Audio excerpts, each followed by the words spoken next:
Hello, dear fans, friends, and subscribers. This is your host Ram with you on the cricket show, Cricket Happenings. Welcoming you all to the Cricket Happenings show on Saturday, the 17th of February 2024.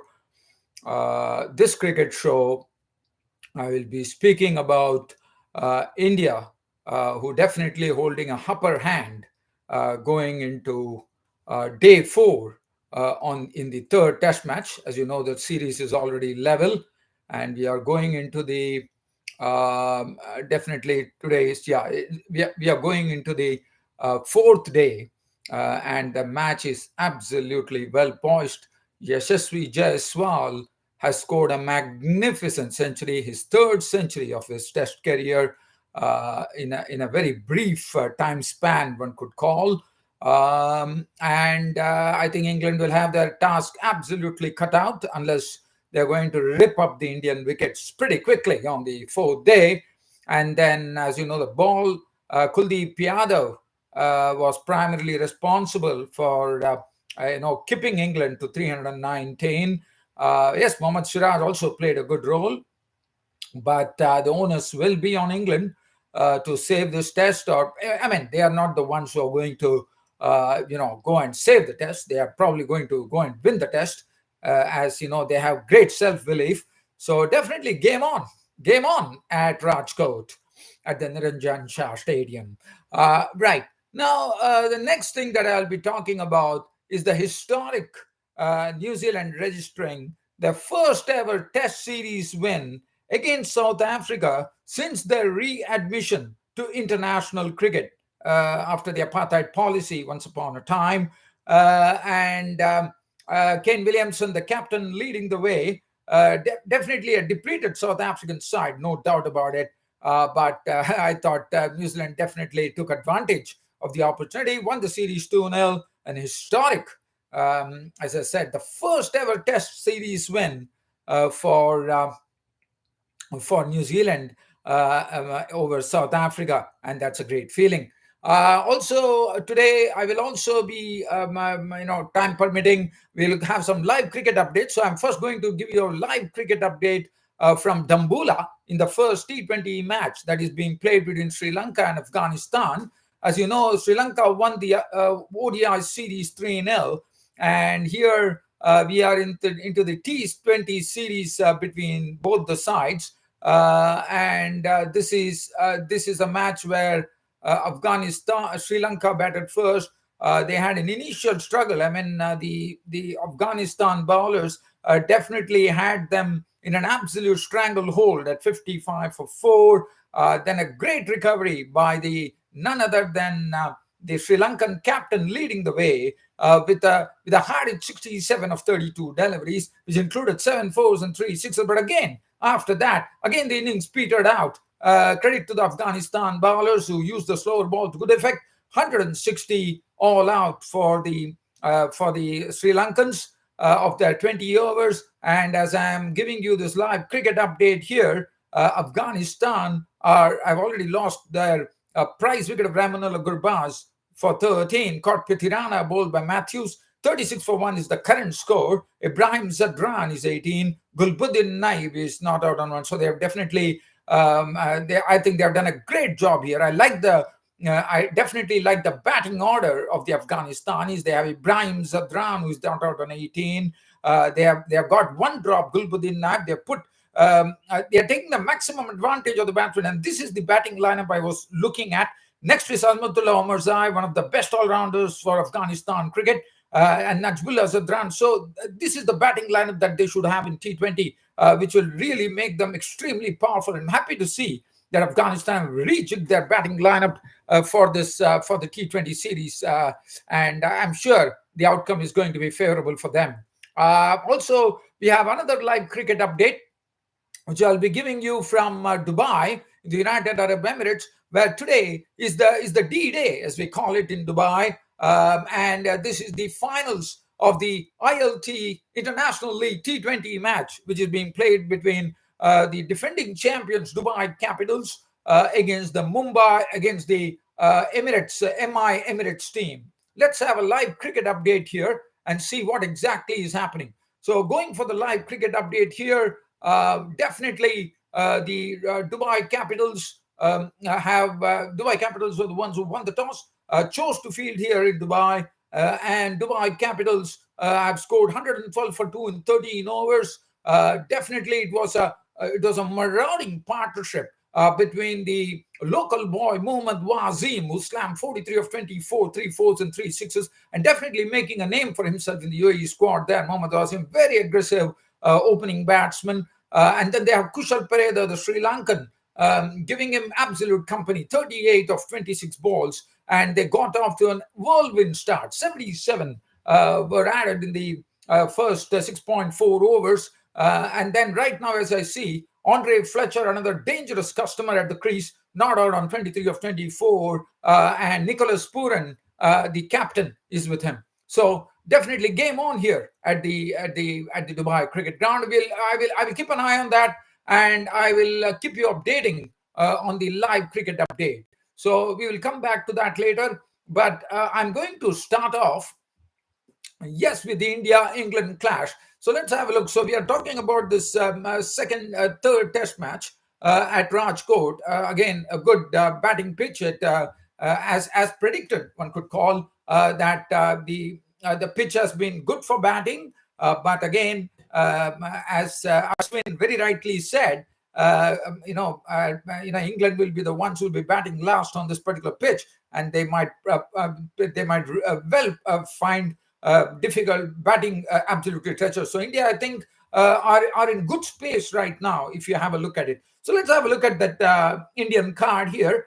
India were the ones who actually batted first, and they were definitely in real bother, one could call it. Mark Wood, in fact, England going with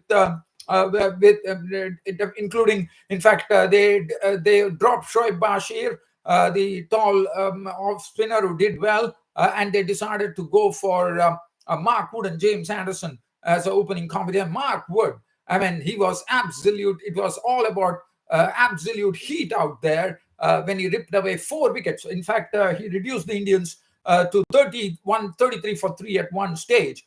All Yashasvi Jaiswal, Gill and Patidar were all back in the pavilion. And then it took a massive partnership. That was a massive partnership for sure, because it was a 204-run partnership between the captain, who led from the front with 131, with 14 fours and 3 sixes, and Ravindra Jadeja playing a great hand in his the local home lad, Ravindra Jadeja, really pleasing the Rajkot spectators, and doing the great repair job with Rohit Sharma to make 112, which included 9 fours and 2 sixes. But the talking point was one man that India was waiting to see as to how he would go, and also that chance, that elusive chance, finally came for Sarfraz Khan due to the injury to KL Rahul and another player, I think Shreyas Iyer, and that's the precise reason Sarfraz Khan caught the nod. So Sarfraz Khan got his maiden test match. He was making his debut, and what an innings from Sarfraz Khan. He not only blunted the spinners, he really gave them a real whack. And also, I mean, if you look at it, really, we're talking about Sarfraz, first and foremost, I'm extremely happy that Sarfraz Khan finally got that elusive opportunity that has not been coming to him, and he made the most of it. But it was very sad that this particular sparkling innings from Sarfraz Khan on his maiden test match, on his test debut, was nipped in the bud when Ravindra Jadeja was the person who was guilty, who had given him a start and then tracked back, and that Sarfraz Khan was left high and dry, and he was run out by a direct throw from Mark Wood. And Sarfraz Khan, what an innings! I mean, getting a maiden 50 on his debut, and it was a sparkling innings. As far as the spinners were concerned, they had absolutely no answer. And when it comes to the cheekiness, he cheekily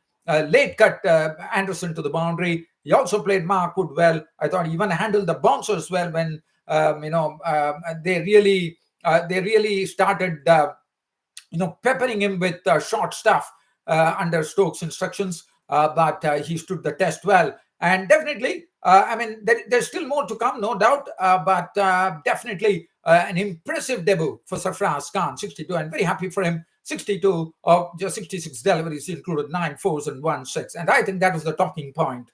And then for India, there was another debutant, Dhruv Jurel. He was also looking impressive. I was liking the way he was leaving the ball outside the off stump, how he was waving away from the bouncer and not really going for the hook shot. And he really played a percentage innings of 46 on his debut. Unlucky not to get his 50, maiden 50, like Sarfraz Khan, 46, 2 4s and 3 6s. Ashwin chimed in with 37. Very sad that Ashwin has gone out with a family emergency, and India, due to the ICC rules, where only if there is any concussion or any injury, you can have a substitute. And India are in this particular test match with only 10 players. And Ravichandran Ashwin did a good job. He made 37 with 6 boundaries. And then Jasprit Bumrah also chimed in with 26, 3 4s and 1 6. And India totted up 445 on the board. England, it was all about Ben Duckett. What an innings from Ben Duckett. Absolutely flawless innings, no edges. And he just went on banging the Indian spinners, the whole Indian bowling squad, and he did it to such an extent that this was a totally baseball stuff, making 153, which included 23 fours and 2 6s. A magnificent innings from Ben Duckett, absolutely not giving any chances to the Indians. And it was an absolute treat to watch as he treated the Indian bowling attack with utter disdain. And that was a great knock. If you look at it, if you look at the card there, after that, I thought the Indians, the only thing that we could talk about was Ben Duckett. In fact, the Englishmen were really placed in a very good spot on the second day, 207 for 2. But on the third day, they were bowled out quickly. It was the handiwork of Kuldeep Yadav's turning deliveries, 2 for 77 from, and Mohammad Siraj did a great job, 4 for 84, his returns, and the Englishmen were bowled out for 319, thus conceding a handsome lead to the Indians in this particular test match. If you look at and look at the and look in the second innings, India did a great job. They were placed at 196 for 2. Yashasvi Jaiswal is going bigger and bigger and bigger, and here he comes in a very brief span. He has got to his third Test century, and what a knock from him! It was very sad that he had to retire hurt. He had some back spasms, and he had to go back. But what a knock from Yashasvi Jaiswal! Retired hurt, 104, 9 fours and 5 6s. And there was a particular session in which India scored 152 runs, and Yashasvi Jaiswal was the man instrumental in doing so. Rohit Sharma was up for 19. Gill is still there, unconquered on 65 at close of play with 6 fours and 2 6s. And Rajat Patidar, I think he's having a problem when the ball, when the spinners actually slow down the pace of the ball. Rajat Patidar is becoming a very, very easy victim, and that's what precisely happened in both innings. Kuldeep Yadav, the night watchman, has been sent to shield Sarfraz Khan, so it'll be interesting to see tomorrow. Yashasvi Jaiswal would come in, and then Sarfraz Khan might follow. But I have to say, this pitch is not going to be easy to bat on. So India would do well to get as much runs as possible, and probably put the pressure on England. We know that England are not the ones who are going to just sit there and just say nothing. They are the ones who are going to make a statement for sure. But definitely India have to probably give the Englishmen probably a total of 500 to chase right now, because that is the only way they can keep it safe. India are leading by 322 runs. With England, you never know. So now the next thing I'm going to talk about is New Zealand versus South Africa. As I said, New Zealand registered their first ever Test series win over South Africa since readmission to international cricket, and that really says a lot. That the strong South African team have always dominated New Zealand, and I have to say that the New Zealanders were lucky that they were playing a depleted South African side, and this South African side, I wouldn't say they were spring chickens, but definitely they found the going tough, and New Zealand won by 7 wickets. Looking at this particular second Test match, South Africa, in fact, they did a good job. They did better than the first Test match, because what they did is that they surprised the New Zealanders by first making 242 batting first. And let me just give a small word about this South African young captain Neil Brand. Yes, one was probably thinking he would score a lot of runs. He was getting starts, but he was not able to go to big scores. But probably that will happen. But talking about Neil Brand, what I liked about Neil Brand, even though they lost the Test match, I think he's a very he had a good sound judgment. When they won the toss, there were some some people raised fingers on him, saying, "Why did he go and bat first?" But if you look at the speech that he had in the pre match session, he definitely hinted after winning the toss that he felt that this pitch will turn, and how right he was. If you look at it, it was the spinners who dominated. The South Africans in the first innings made 242. It was Ruanti Swart getting his maiden 50, making a good 64 in the lower order, and 38 from another 37-year-old Sean Van Berg, 38. 242 they made. Wickets, William O'Rourke. Let's talk about William O'Rourke. What a debut for this right armer. I mean, with Kyle Jamieson, recent news coming in that he won't be available for 1 year because his recurrent problem has come again. It's the right time that William O'Rourke has been unleashed, and they've definitely found him to be absolutely top material, because William O'Rourke, he has pace, and he has a very good bouncer, and he's very tall. He can, and also another thing about William O'Rourke is that he has become the first ever Kiwi to get match figures, the best match figures on a Test debut of 9 wickets. He took 4 wickets in the first innings and a maiden 5 for in the second dig. And look at 4 for 59 his returns there. William O'Rourke, tremendous bowling from William O'Rourke, and he was pretty impressive. He's tall like Kyle Jamieson, and really hits the deck hard. New Zealand, in their first innings, as I said, they were surprised by the spinners, and this was Neil Brand talking. And definitely the spinners did a good job. Dan Peat coming into Test cricket, making a Test cricket. I mean, he was actually in the United States, and he was called for this particular match because of the unavailability of the mainstream players. And what a bowling performance from him. 32.3 overs, 589 runs and 5 wickets. And also, I was told even the New Zealand team was really surprised that this particular pitch at Seddon Park in Hamilton was taking drastic turn. South Africa.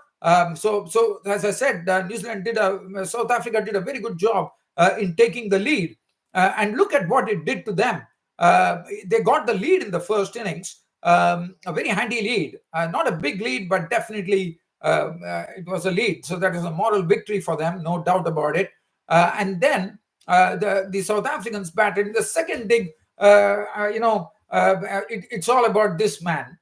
If at all one player will absolutely walk into the mainstream South African team in the future, this is this guy, David Bedingham. He has already shown his talent, and he finally, after the first test, he might have missed on a century, but he went on to make that coveted maiden test ton, and he truly deserved it. 110, 12 fours and 2 sixes. He got great company from Keegan Peterson, 43. I was a bit disappointed at Keegan Peterson because I thought he's a very, very good batsman. And he's another like Neil Brand. He was getting starts, but he could not go into big scores. But Keegan Peterson is another one. Keep an eye on him. He is someone who definitely will enter the mainstream South African team in the future. And talking about William O'Rourke, as I said, maiden 5 for from him, and New Zealand were set a target, and it was the cool, the sportive, the New Zealand captain, a great player, Kane Williamson, not at 133, picking up his 32nd test stand, 133 with 12 fours and 2 sixes, with company from Will Young with 60. Even though there was a threat of spin with Dan Pete once again picking up 3 wickets, it was nothing to worry about. New Zealand had gone over the line, registered their first Test series win against the South Africans, and that is a big thing. Now, well, dear fans, I think I've waxed eloquent. It's almost 20 minutes on this cricket show. And now I'm just going to give you a live cricket update and I'll be gone. Afghanistan have moved to 68 for 2. They have lost one more wicket. Gulbadi Naib is gone, bowled by Hasaranga for 16. Ibrahim Zadran is not out on 35. Azmutullah Umarzai has just got to the crease. He's not out on 1. So that's the live cricket update from Sri Lanka. The other live cricket update coming in from Dubai is that the Dubai Capitals are really, really, they are definitely eyeing the 200 mark here. And why not? This is the finals, and they have to get to 200. They're 153 for 2. They have 2 dangerous batsmen at the crease. It's Andre Fletcher, not out on 53 of 36 deliveries, which include 3 fours and 4 sixes. So that tells you how dangerous he can be. Nicholas Pooran, the captain, is playing a sedate game. He has 1 6 in a run a ball knock. He's probably giving all the strike to Andre Fletcher, and probably Nicholas Pooran will take over once Andre Fletcher is gone. But definitely a game on here at the Dubai cricket ground between the Emirates and Dubai Capitals. Well, dear fans, friends, subscribers, hope you all enjoyed this cricket broadcast and look forward to your company tomorrow once again on Sunday. But again, I'll be speaking about the India versus England match, and we'll know what exactly had panned out on the 4th day. Until such time, I see you folks. It's goodbye from my room here in my cricket studio. Thank you.